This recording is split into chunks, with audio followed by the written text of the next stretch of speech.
اس کی قوم کے سرداروں نے جو اپنی بڑائی کے گھمنڈ میں مبتلا تھے اس سے کہا کہ اے شعیب، ہم تجھے اور ان لوگوں کو جو تیرے ساتھ ایمان لائے ہیں اپنی بستی سے نکال دیں گے، ورنہ تم لوگوں کو ہماری ملت میں واپس آنا ہوگا۔ شعیب نے جواب دیا، کیا زبردستی ہمیں پھیرا جائے گا خواہ ہم راضی نہ ہوں؟ ہم اللہ پر جھوٹ گھڑنے والے ہوں گے اگر تمہاری ملت میں پلٹ آئیں، جبکہ اللہ ہمیں اس سے نجات دے چکا ہے۔ ہمارے لیے تو اس کی طرف پلٹنا اب کسی طرح ممکن نہیں، الا یہ کہ خدا ہمارا رب ہی ایسا چاہے۔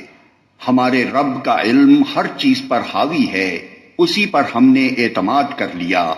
اے رب، ہمارے اور ہماری قوم کے درمیان ٹھیک ٹھیک فیصلہ کر دے، اور تو بہترین فیصلہ کرنے والا ہے۔ اس کی قوم کے سرداروں نے جو اس کی بات ماننے سے انکار کر چکے تھے آپس میں کہا، اگر تم نے شعیب کی پیروی قبول کر لی تو برباد ہو جاؤ گے۔ مگر ہوا یہ کہ ایک دہلا دینے والی آفت نے ان کو آ لیا اور وہ اپنے گھروں میں اوندھے پڑے کے پڑے رہ گئے۔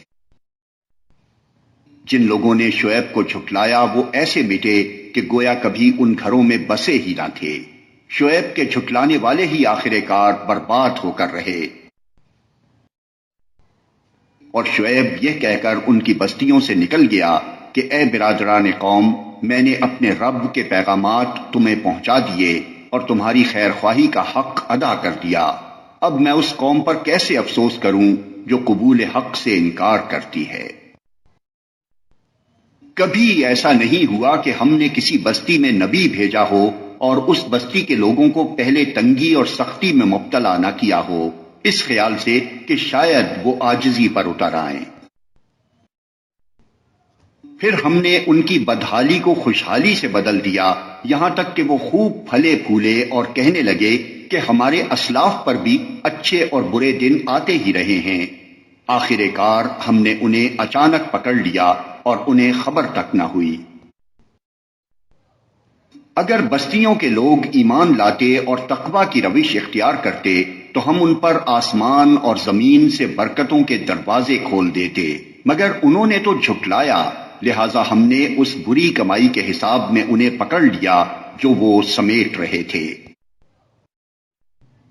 پھر کیا بستیوں کے لوگ اب اس سے بے خوف ہو گئے ہیں کہ ہماری گرفت کبھی اچانک ان پر رات کے وقت نہ آ جائے گی جبکہ وہ سوتے پڑے ہوں؟ یا انہیں اطمینان ہو گیا ہے کہ ہمارا مضبوط ہاتھ کبھی یکا یک ان پر دن کے وقت نہ پڑے گا جبکہ وہ کھیل رہے ہوں؟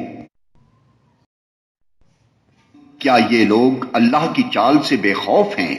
حالانکہ اللہ کی چال سے وہی قوم بے خوف ہوتی ہے جو تباہ ہونے والی ہو۔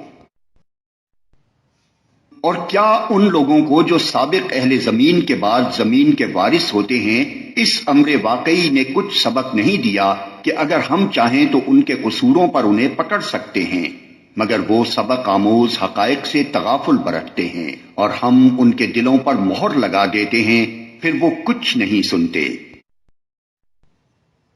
یہ قومیں جن کے قصے ہم تمہیں سنا رہے ہیں تمہارے سامنے مثال میں موجود ہیں۔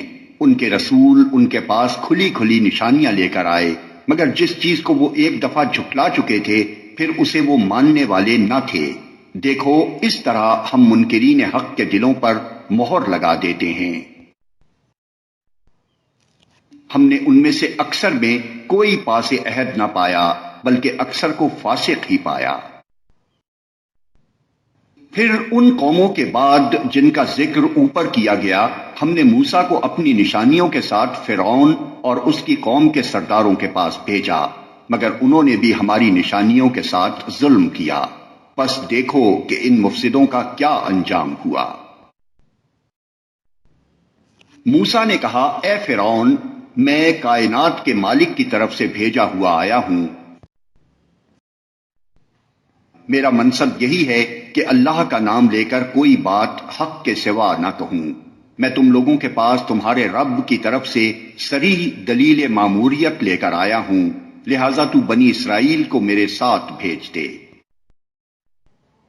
فرعون نے کہا، اگر تو کوئی نشانی لایا ہے اور اپنے دعوے میں سچا ہے تو اسے پیش کر۔